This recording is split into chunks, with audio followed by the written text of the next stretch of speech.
It's Wednesday, June 19th, 2019, and this is the Product Mentor Talk. Today, we're joined by one of our mentors from the global product program called the Product Mentor, Shobhit, Chugh, to lead an amazing talk on engineering emotions. The Product Mentor program pairs up product people, mentor and mentee all around the world in the field of product management for a duration of 6 months. We do that about twice a year. We get big classes twice a year. And I am Jeremy Horn, aka the Product Guy, and I'll be moderating today's talk here today. But with all of that said, let's not pause anymore. Let me hand it over to our speaker for today's talk on engineering emotions.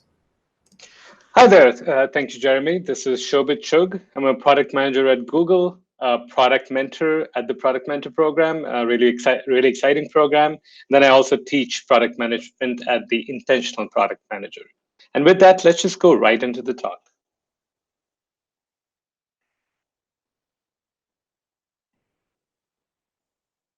So engineering emotions. You might be wondering what is it? And throughout my career and through various aspects of product management, I've always tried to look to consumer tools to try to understand how they could be applied in much more of an enterprise setting so that we can bring the same level of emotions, delight, or maybe a emotion that's more of concern, you need to look at this, those kind of things into the product I was building, even though it was, a pretty B2B and traditional product, often referred to as a boring category by some people. So let's go talk through it. So,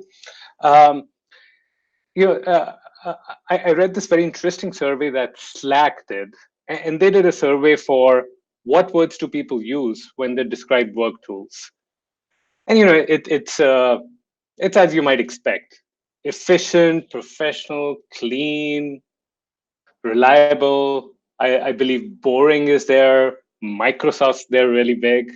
And they did a similar survey for how do people describe social tools.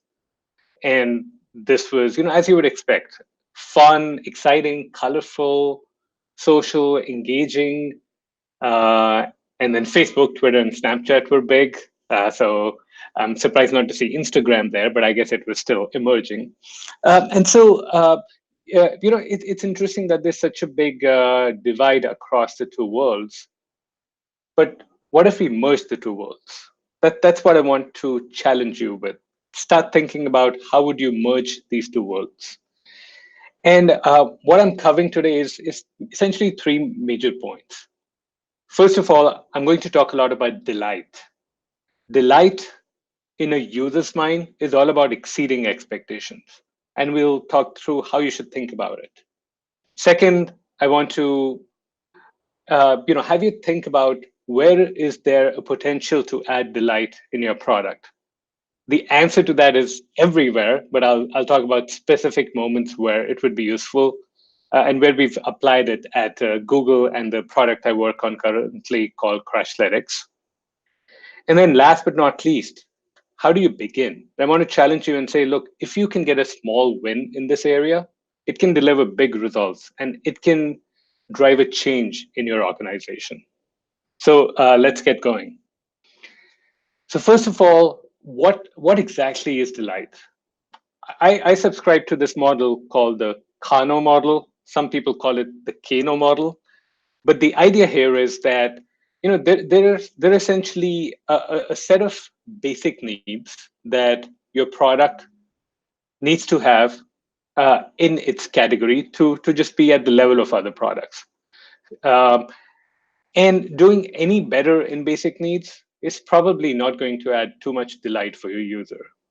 An example of this basic need is, remember the last time you stayed in a hotel and you went to take a shower and you turned the tap on and the water was hot. And did you jump with delight and say, oh, wow, the water's hot, that's amazing? You didn't. It was a basic need.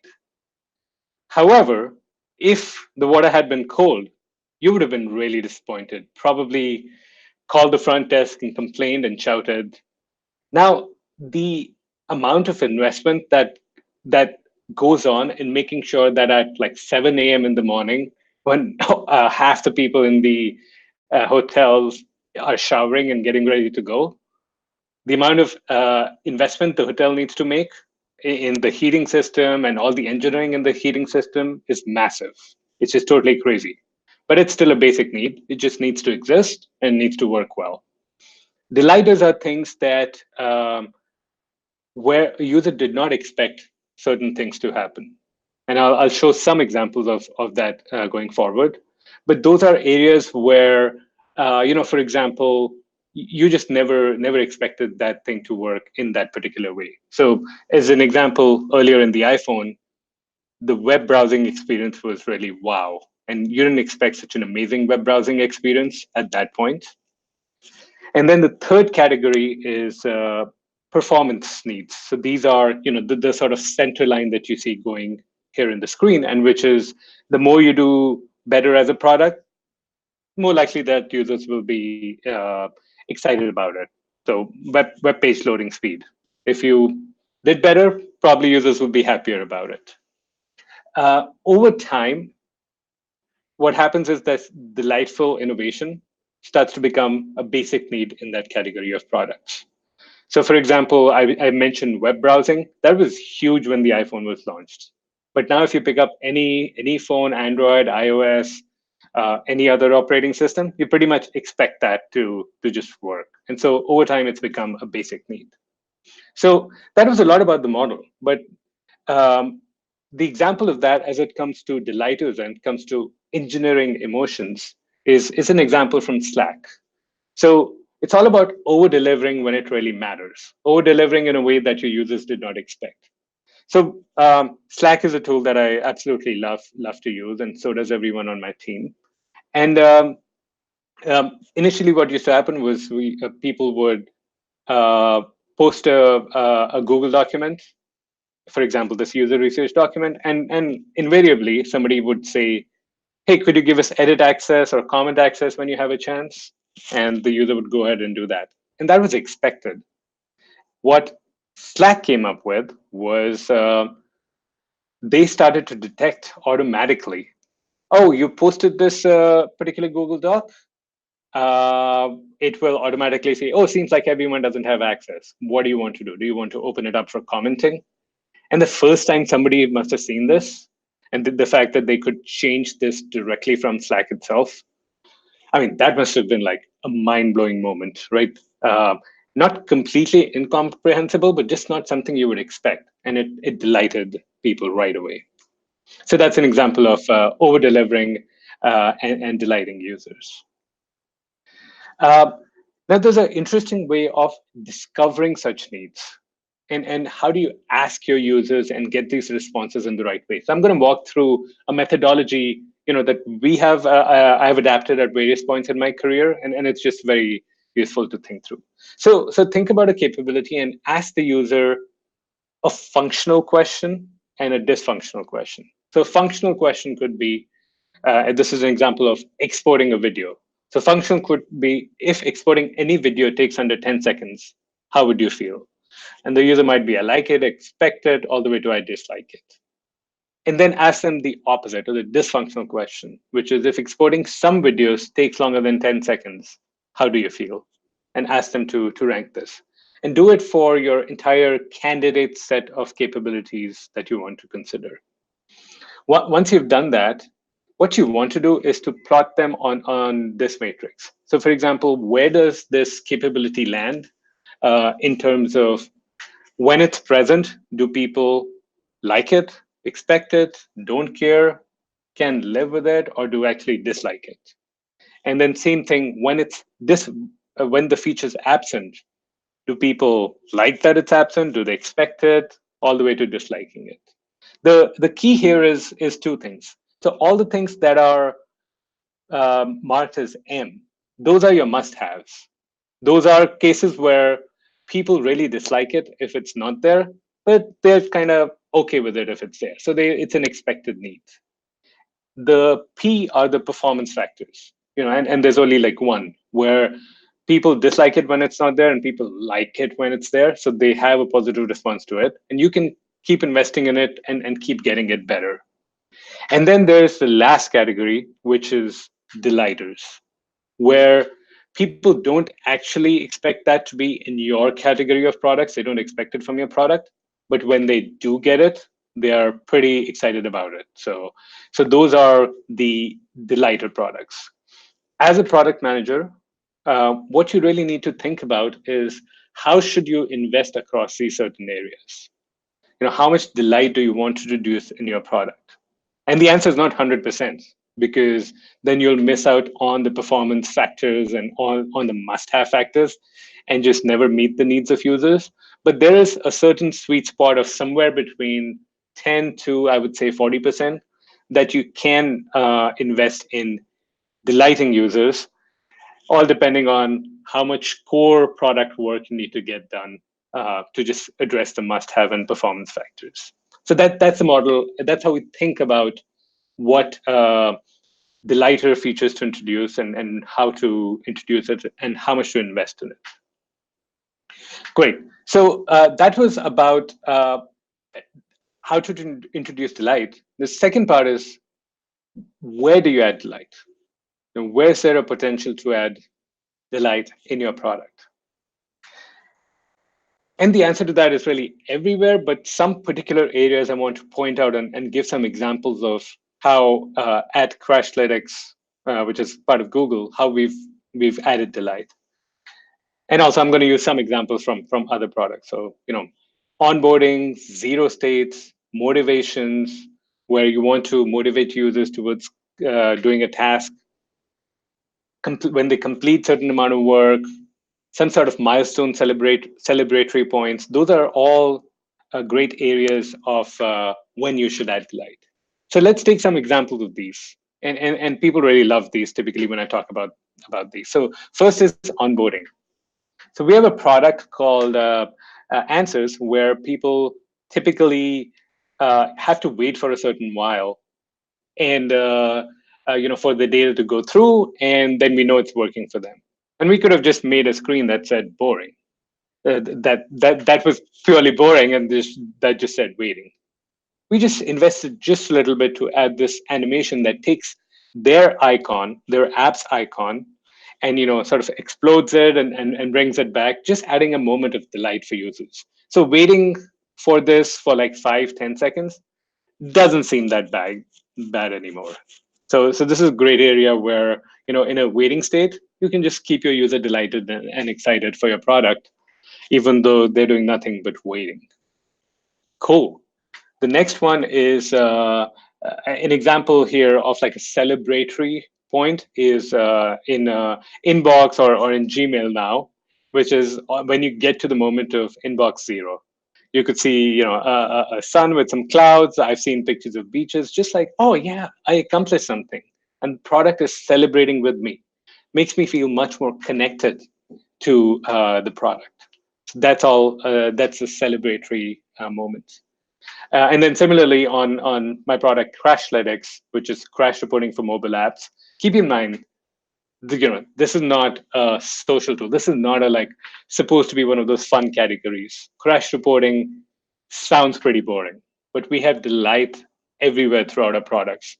And an example here is when we find you fixed all the issues, or you were looking for issues in your product, crashes in your product, and you didn't find any because you fixed them. And so here's a little celebration icon that goes with it. I was mentioning all about how do you inject delight in various parts in your product, but you could also use delight as a way to solve problems.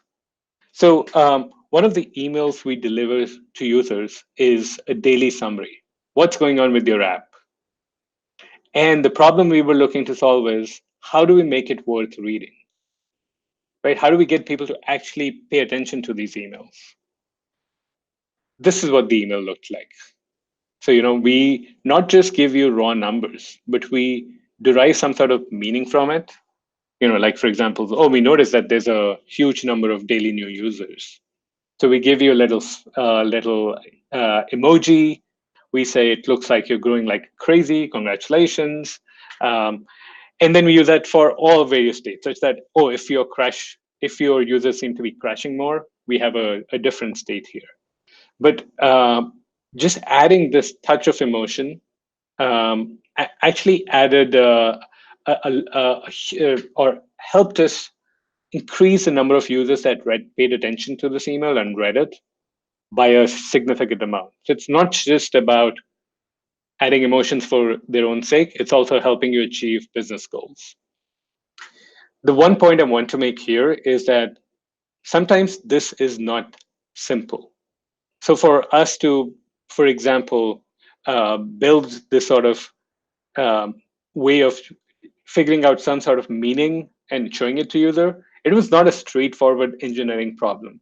We had to think through various states. When is it really the right time to say that your app is growing like crazy? It took work, but it was work that was well worth it in the end. One way we often look at delight, and as we're adding is whether it's a tweetable moment, whether somebody would post it on Twitter. And it's also a way of thinking about, would this help me gain adoption by people just talking about it in various forms of social media? And we've had a lot of tweets about the daily summary, as the example that I showed you before, where people are celebrating the fact that their app is growing like crazy and actually posting those icons. They just express their delight and share it with other users, and then we get more users because of that. And then there's also the other side. So for example, at Thanksgiving, a lot of apps just find their usage drop, and we share with them, oh, this is so much lower than last week, and people start talking about that, and they're almost like one-upping each other, that, oh, you are 40% down, we are 52% down, so happy Thanksgiving. Another way to increase the conversation that's happening on social media. Now, a question I often get asked when I talk about this thing is that my backlog is just so heavy. Like, my engineers could be working for years and we would never get through it. How can I even start thinking about adding anything like delight to my product? Seems like a waste of money. I want to say two things. One, I gave an example of how delight could be used to solve business problems. So, for example, getting that email to be appealing and getting more users to read it, that was a business problem that we solved. And the second thing is, if you're struggling to introduce this concept in your organization because it's just never been part of it, small wins are the way to go. The example of this is actually from the founding of Crashlytics, which was almost 7 years ago now. It was founded, acquired by Twitter, and then eventually the product grew like crazy, and then also acquired by Google from Twitter. There was a stamp that the founders introduced called the Crashlytics close stamp, kind of a funny animation. And what we saw was people, this was like the first case of delight added there.